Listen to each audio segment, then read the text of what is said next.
Welcome to this lesson on statistics.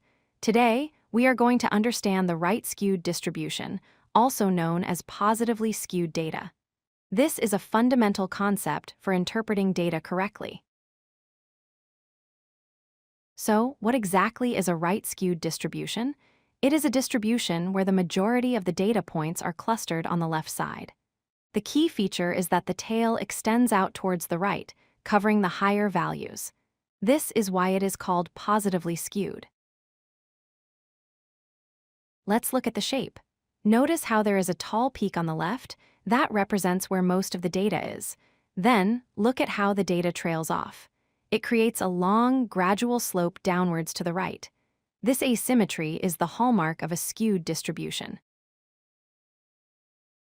A common point of confusion is the name. Why is it called right-skewed if the peak is on the left? Always remember, skewness is defined by the tail, not the peak. Since the long tail points to the right, we call it right-skewed. Now let's look at the measures of central tendency: the mean, median, and mode.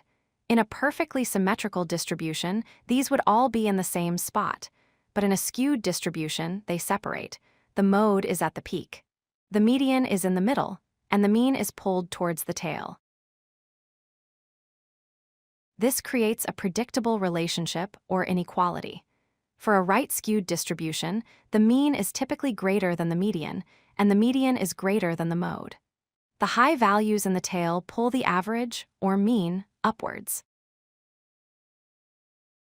If we look at this using a box plot, the skew becomes very obvious. You will see a short whisker on the left, but a very long whisker on the right. Also, the median line inside the box will usually be closer to the left side. Let's apply this to the real world. Household income is a classic example. Most people earn a low to average wage, clustering the data on the left. However, a small number of billionaires earn significantly more. These outliers create a long tail to the right. Another example is house prices. In any given city, most houses might be affordable, but a few multi-million-dollar mansions will exist. These expensive homes pull the average price up, making the mean higher than what a typical person actually pays.